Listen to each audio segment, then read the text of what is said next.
You are listening to Catholic Family Podcast.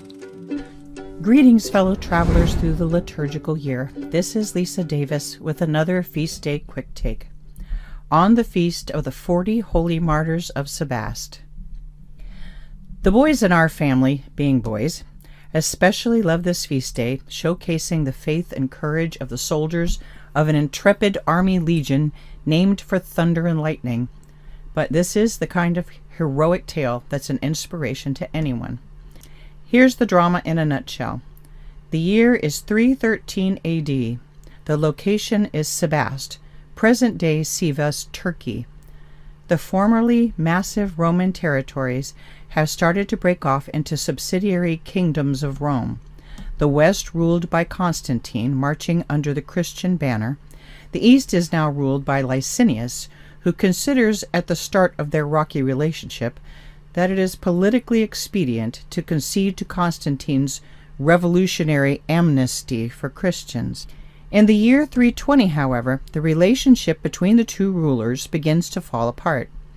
As Constantine introduces greater measures to protect Christians throughout Rome, Licinius, ready for a political break anyway, and disgusted with what he considers Constantine's mad obsession, abandons all protections for Christians and re-implements the former pagan practices, suppressing Christianity within his populations and outlawing it in his army, an army that has been free to practice the faith since 313. It shouldn't surprise most to hear that the large majority of the army took this news with a shrug.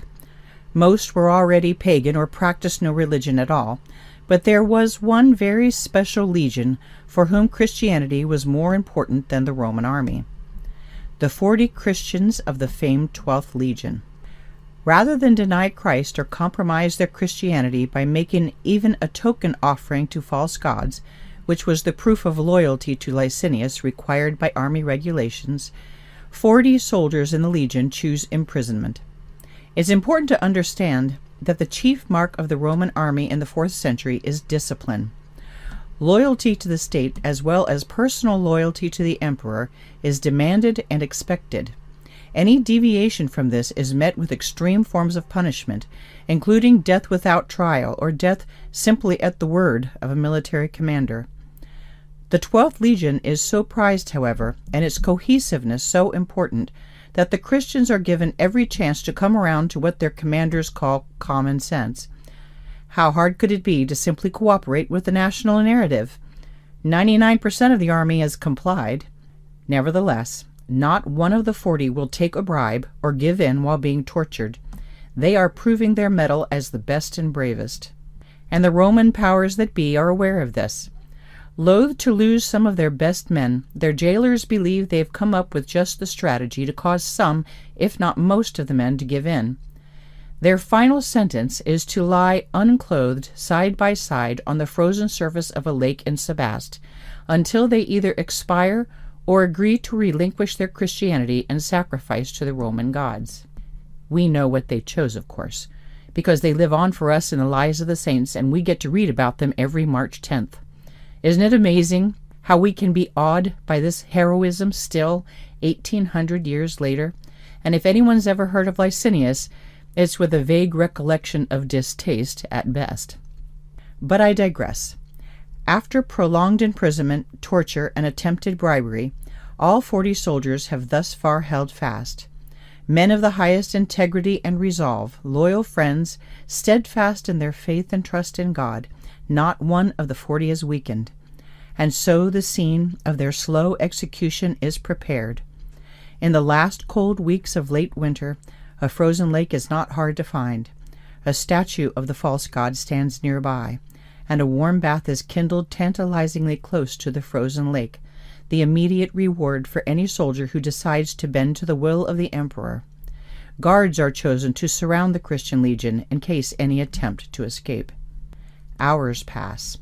Daylight begins to grow dim.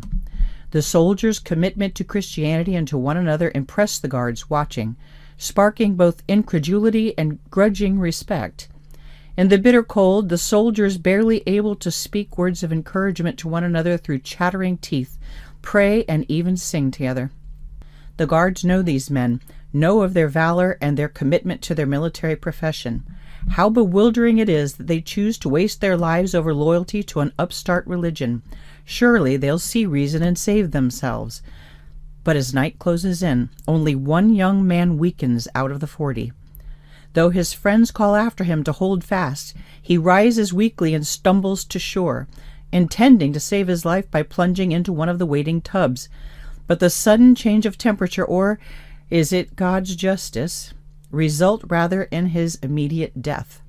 Poor man. But God will have his way.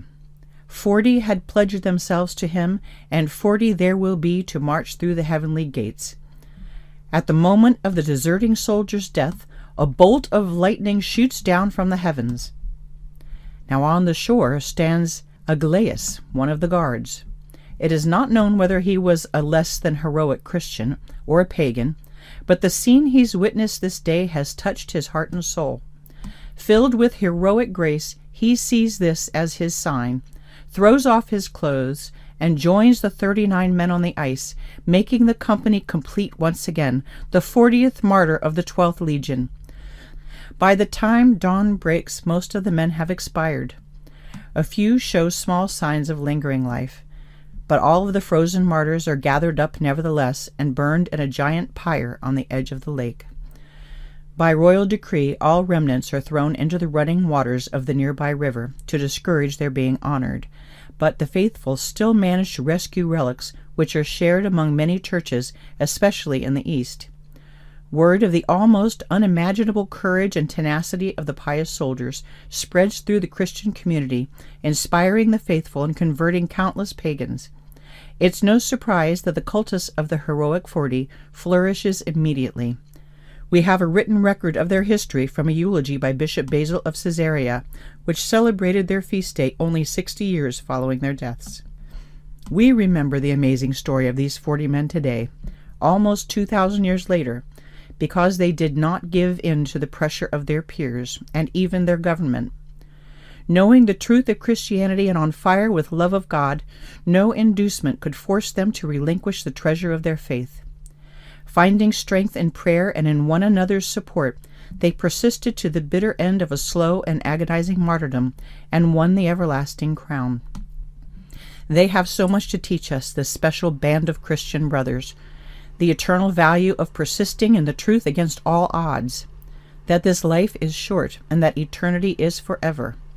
And their story is the ultimate lesson in choosing our friends well. St. Thomas Aquinas tells us, "There is nothing on this earth more to be prized than true friendship."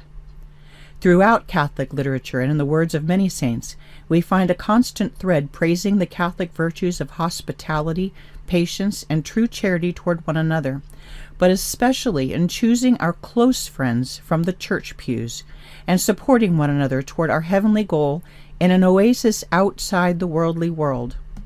We may never find ourselves in as stark a situation as the Lightning Legion did, having to choose martyrdom over apostasy and having to convince our friends to do the same. But we can pray to the 40 Holy Martyrs of Sebaste for wisdom, strength, and all the right words if this ever does come up, or in any situation where our friend's spiritual well-being is endangered. And did you know we know the names of all 40 martyrs? We can ask them personally. Ora pro nobis, Saint Acacius, Saint Aetius, Saint Alexander, Saint Engus, Saint Athanasius, Saint Candidus, Saint Chudian, Saint Claudius, Saint Cyril, Saint Cyrian, Saint Domitian, Saint Domnus, Saint Ecdicus, Saint Elias, Saint Eunocius, Saint Eutychius, Saint Eutychius, Saint Flavius, Saint Gaius, Saint Gorgonius, Saint Helianus, Saint Heraclius, Saint Hesychius, Saint John, Saint Lysimachus, Saint Meliton, Saint Nicholas, Saint Philoctemnon, Saint Priscus, Saint Cicerdon, Saint Servian, Saint Sisinus, Saint Smaragdus, Saint Theodulus, Saint Theophilus, Saint Valens, Saint Valerius, Saint Vivanus, and St. Xanthus, and the guard who replaced the one soldier who lost his faith, St. Aglaeus. And this is Lisa, signing off.